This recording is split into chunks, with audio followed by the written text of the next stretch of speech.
મહાઠગ ભૂપેન્દ્રસિંહ ઝાલાના મળતિયા વિરુદ્ધ પણ કાર્યવાહી થઈ રહી છે। હિંમતનગરમાં મહાઠગના એજન્ટના ઘર અને ઓફિસ પર તપાસ। એજન્ટ ઋષિત મહેતાના ઘરે અને ઓફિસે સીઆઈડી ક્રાઇમની ટીમ તપાસ કરી રહી છે। ઋષિત મહેતા બીઝેડ ગ્રુપનું એકાઉન્ટ હેન્ડલ કરતો હતો। બીઝેડ ગ્રુપના 7 એજન્ટોની પોલીસે ધરપકડ કરી છે। તો એક પછી એક નામ સામે આવી રહ્યા છે।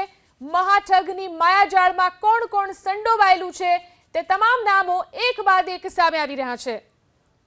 સાબરકાંઠા જિલ્લા સહિત ઉત્તર ગુજરાત અને ગુજરાતના અલગ અલગ શહેરોમાં રોકાણકારો પાસે રોકાણ કરાવનાર બીઝેડ જે ગ્રુપ છે તેના સંચાલક દ્વારા કરોડો રૂપિયાનું કૌભાંડ આચરવામાં આવ્યું છે અને સીઆઈડી ક્રાઇમ દ્વારા તેની તપાસ હાથ ધરવામાં આવી છે। અલગ અલગ ટીમો બનાવી સીઆઈડી ક્રાઇમ દ્વારા અત્યારે હાલ તપાસ હાથ ધરી દેવામાં આવી છે। તેની સાથે સંકળાયેલા અનેક એજન્ટો અને અનેક લોકો છે તેઓની પણ સીઆઈડી ક્રાઇમ દ્વારા પૂછપરછ કરવામાં આવી છે। સાથે જ 7 જેટલા જે એજન્ટો હતા તેઓની સામે તો કાર્યવાહી કરી જ દેવામાં આવી હતી અને કોર્ટની અંદર રજૂ કરવામાં આવ્યા હતા। 7 દિવસ જેટલાનો રિમાન્ડનો પણ આપવામાં આવે છે। તો બીજી તરફ જે આ મહેતા ઋષિત કે જે વ્યક્તિ છે તે બીઝેડ ગ્રુપનું તમામ એકાઉન્ટ હેન્ડલ કરતો હતો। મહત્વની વાત એ છે કે રૂપિયાનું કૌભાંડ છે એટલે એમાં એકાઉન્ટ મહત્વની ભૂમિકા ભજવતું હોય છે અને આ તમામ મહત્વની ભૂમિકા વચ્ચે જે આ ઋષિત કે મહેતા છે તેઓ આ સમગ્ર એકાઉન્ટ સંભાળતા હતા। એટલે કે અત્યારે હાલ સીઆઈડી ક્રાઇમ વહેલી સવારે તેઓના ઘરે પહોંચી હતી અને ઋષિત કે જે